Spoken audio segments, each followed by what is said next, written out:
Halo guys, masih bersama Bang Movies Channel. Tanpa berlama-lama mari kita mulai. Dan kali ini seperti biasa kita akan kembali melanjutkan series Donghua Swallowed Star yang kehadirannya selalu dinanti-nantikan oleh para pemirsa sekalian.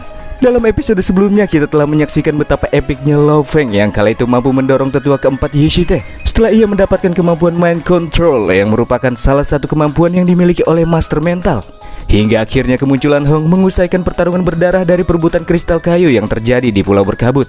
Setelah itu banyak penatua yang memutuskan untuk pergi meninggalkan Pulau Berkabut di saat kristal kayu semakin lama semakin sulit untuk bisa ditemui. Lalu apakah yang akan terjadi di episode kali ini? Daripada semakin penasaran, yuk kita lanjut ke jalur ceritanya.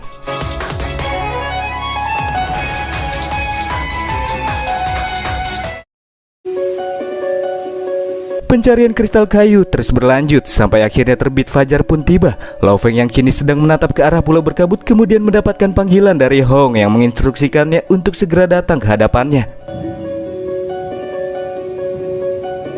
Setelah pergi ke tempat sang pemimpin berada, di sana telah ada Zhu Xi beserta 3 pengawal utama Hong yang telah berkumpul di satu titik. Di sini Hong bermaksud untuk memberikan imbalan dari hasil kontribusi yang telah keempat bawahannya ini lakukan selama dalam eksplorasi di dalam Pulau Berkabut. 却收获了数目可观的母鸭精，虽未发现外星文明的痕迹，我将根据你们各自的贡献分配母鸭精。 Setelah pembagiannya diberlakukan, Hong pun mengusaikan misi eksplorasi di Pulau Berkabut kali ini. Tapi bagi siapapun pejuang yang masih ingin mencari kristal kayu, mereka dipersilahkan untuk tinggal dan mereka akan mendapatkan kristal kayu tersebut tanpa harus membaginya kepada pihak Aula Bela Diri Jixian. Sementara itu terkait dengan pencarian jejak-jejak peradaban asing, Hong akan mengirimkan tim penyelidik khusus nantinya untuk meneliti dan mencari keberadaan asing di Pulau Berkabut dalam jangka waktu yang panjang. Hong dan ketiga pengawalnya pun akhirnya pergi meninggalkan Zhu Xi dan Lo Feng yang memilih untuk tetap tinggal sementara waktu. Diikuti dengan Zhu Xi yang menghampiri MC dan menyanjungnya karena Lo Feng yang sudah mendapatkan banyak kristal. Itu menunjukkan apabila ia kini sudah dilimpahi dengan banyak sekali uang. Mengingat satu bongkahan kristal kayu saja nominalnya bisa mencapai 80 miliar. Oleh karena itulah Zhu Xi takkan rela pulang sebelum membawa buah tangan. Sedangkan Lo Feng akan menyelidiki beberapa lokasi yang belum ia jamahi. Dan keduanya pun berpisah. Lo Feng pun terus menggali hingga kedalaman 3000 meter dan terus menggali sampai akhirnya ia pun tiba di sebuah gua yang belum sempat ia jamahi di pulau tersebut.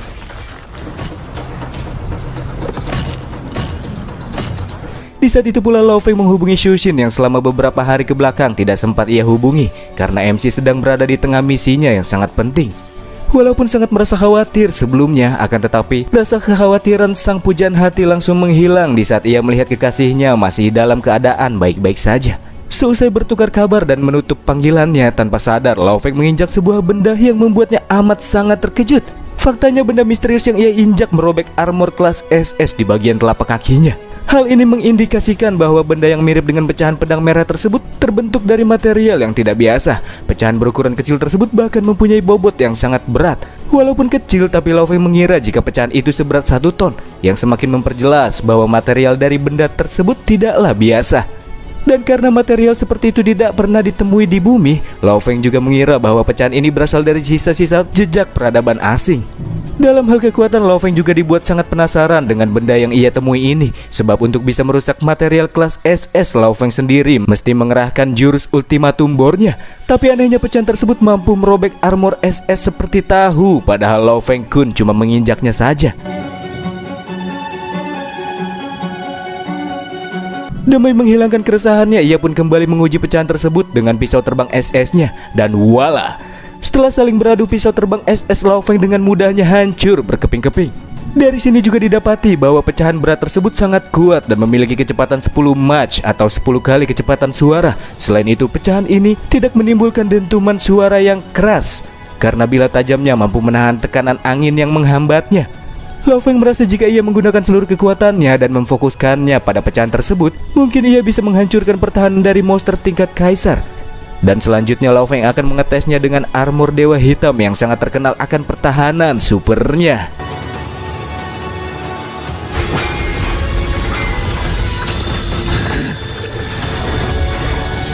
Ya, Setelah melesatkan pecahan tersebut dengan sedikit usaha, Lao Feng mampu membuat lubang di bagian armor Dewa Hitam.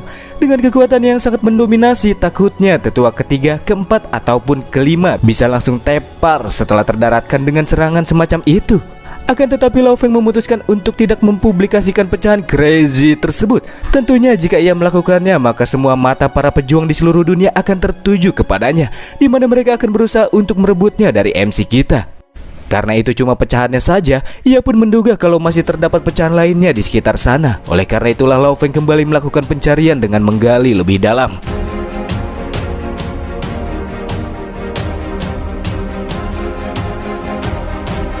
Faktanya, pecahan yang Lao Feng temukan merupakan sebuah umpan yang digunakan oleh sosok misterius untuk menggiring Lao Feng ke sebuah lokasi yang bahkan tak pernah MC kira sebelumnya.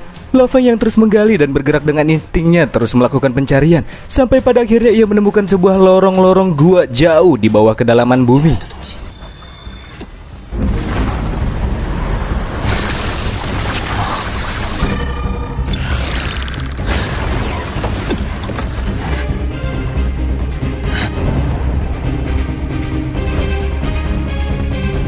Di sana pula Lao Feng melihat sebuah jalan bercahaya yang tertutupi oleh bebatuan yang begitu mencurigakan.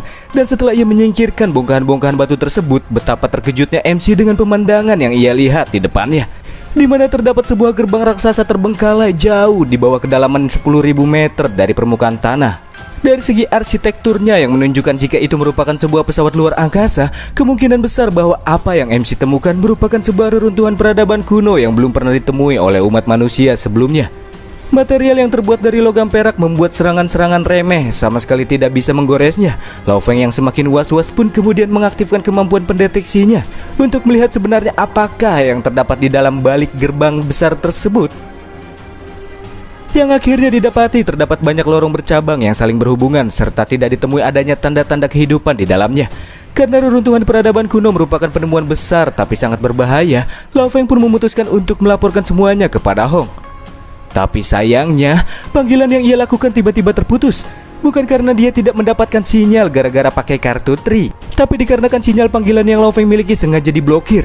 Kejadian ini kembali mengingatkan pada saat ia terjebak di reruntuhan peradaban kuno nomor 9, insiden rumah cermin, di mana Lao Feng sama sekali tidak bisa menghubungi dunia luar selama setahun lebih.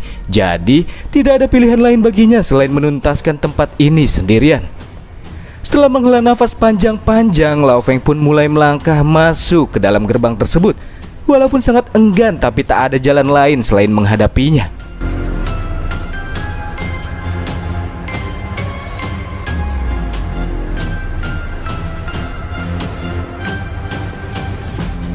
Tak jauh dari arah gerbang, Lao Feng yang masuk ke dalamnya kemudian melihat sebuah altar canggih yang memproyeksikan cahaya berbentuk kubus. Setelah mendekatinya, terciumlah aroma beras yang sangat kental dan sangit. Lao Feng menghampiri kemana arah bau tersebut berasal, dan rasa terkejut pun kembali terlintas di pikirannya. Karena apa yang ia lihat adalah kumpulan kristal kayu yang mengambang di bawah dinding altar dalam jumlah yang sangat melimpah.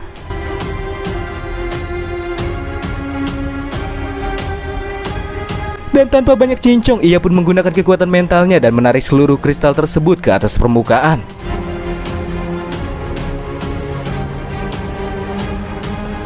Dan setelah menghitung dengan detail jumlah kristal yang mengelilinginya di udara, didapati bahwa terdapat 289 kristal kayu yang berhasil ditemui.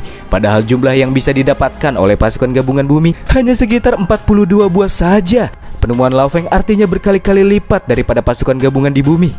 Sultan Lao Feng juga tanpa basa-basi langsung mengamankan ke-289 kristal tersebut ke dalam tasnya.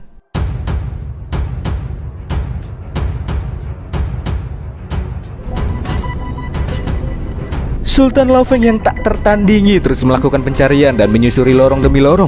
Ia yakin masih tersimpan harta yang terdapat di dalam tempat tersebut. Tak lama setelahnya ia pun kembali dibuat terkejut setelah melihat sosok tubuh besar yang terasa amat mencekam. Sambil gemetar akan sosok yang mengerikan namun tidak melakukan pergerakan tersebut, Lao Feng memindainya dengan brain light untuk mengidentifikasi sebenarnya sosok apakah itu.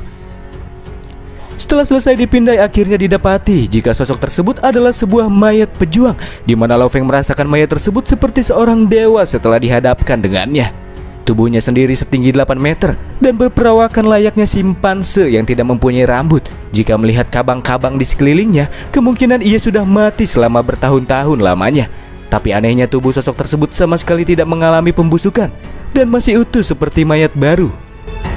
身体却未见腐烂，没环境，他应该死去了很多年。 Lao Feng yang masih menyusuri lorong demi lorong tetap bersikap waspada terhadap sekelilingnya. Di tempat yang gelap tersebut, walaupun sangat sulit untuk melihat dengan mata telanjang, tapi sebagai master mental, Lao Feng masih bisa mendeteksi area dengan kekuatan pendeteksinya. Di ruangan gelap ini, Lao Feng kembali menemukan 6 buah mayat lainnya, yang diantaranya mayat pertama yang ia pindai serupa seperti sebelumnya, seperti simpanse yang tak berambut. Dan mayat kedua di sana adalah seekor ras aneh yang mempunyai sebagian tubuh mekanik. Makhluk besar ini setengah cyborg.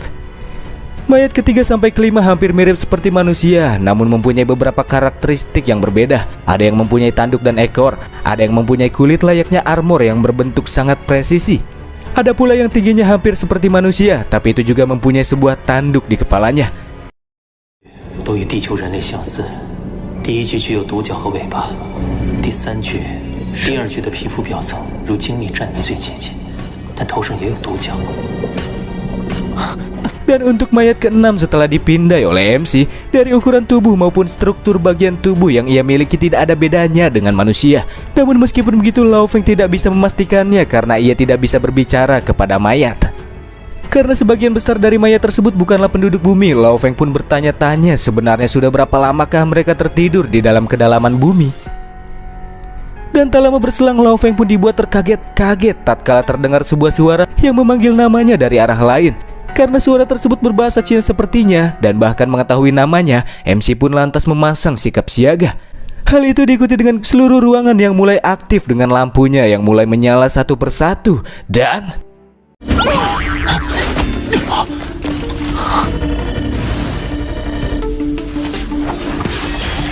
Pedang Lao Feng dengan mudahnya direbut oleh orang misterius yang tiba-tiba muncul dan mengagetinya. Sambil memasang kuda-kuda, Lao Feng bertanya dengan siapakah sosok wanita belia yang memiliki ekor kalajengking, sepasang sayap, serta 2 tanduk bagaikan iblis tersebut. Dan tiba-tiba saja wanita tersebut bergerak dengan cepat ke balik punggung MC sambil memperkenalkan dirinya yang bernama Babata. Panggil saja iblis Babata karena bentuknya juga seperti iblis tapi sangat kawaii. Babata juga memperkenalkan dirinya sebagai kecerdasan buatan yang memiliki kesadarannya sendiri. Meskipun ia masih belum mempunyai tubuh fisik yang tetap, akan tetapi ia bisa membuat tubuh energi yang dihasilkan dari sebuah perangkat khusus yang terdapat di dalam pesawat ruang angkasa ini. Lao Feng yang pedangnya kembali disarungkan olehnya kini tidak bisa bertindak sembrono lagi. Meskipun Babata tidak lebih kuat darinya, tapi sepertinya ia mempunyai kemampuan khusus. Jadi untuk sekarang Lao Feng memilih untuk diam sambil mengamati situasi.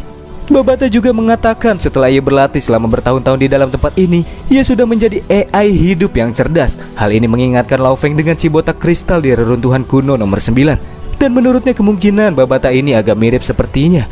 Namun Lao Feng masih belum mengetahui apakah maksud dan tujuan Babata. Sedangkan botak kristal jelas tidak bermaksud jahat kepada umat manusia.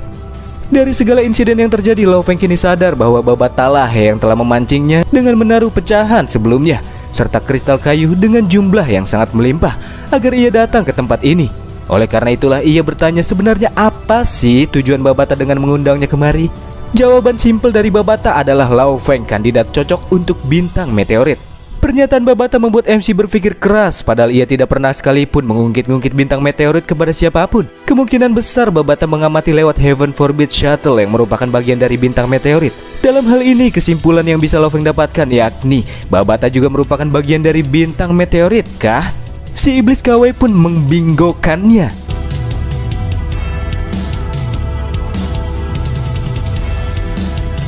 Faktanya Babata jugalah yang telah menempatkan si kristal botak di bumi untuk mengamati dan menyaring pejuang yang pantas menerima warisan bintang meteorit.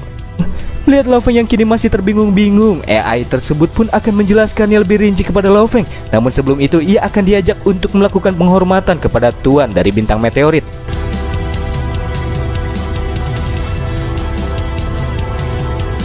Di tengah-tengah menuju arah tujuan mereka, Babata menjelaskan beberapa hal di mana bintang meteorit sengaja membuat banyak pangkalan di bumi untuk mengamati serta mencari seseorang yang pantas untuk mewarisi peninggalan bintang meteorit. Reruntuhan peradaban kuno nomor 9 adalah salah satu dari sekian pangkalan bintang meteorit yang ada di bumi. AI yang terdapat di sana ditugaskan untuk menyaring para pejuang di tingkat bawah dan hanya bisa mematuhi prosedur yang sudah ditetapkan.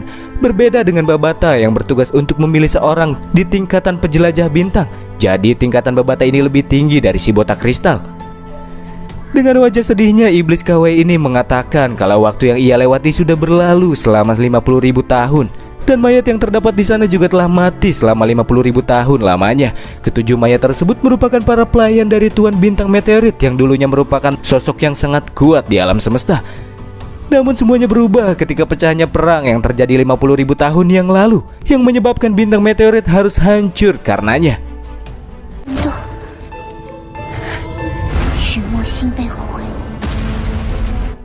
Tak lama berselang terjadilah getaran hebat diikuti dengan altar proyeksi yang memperlihatkan sesuatu yang membuat Lao Feng tak bergeming sedikit pun menyaksikannya.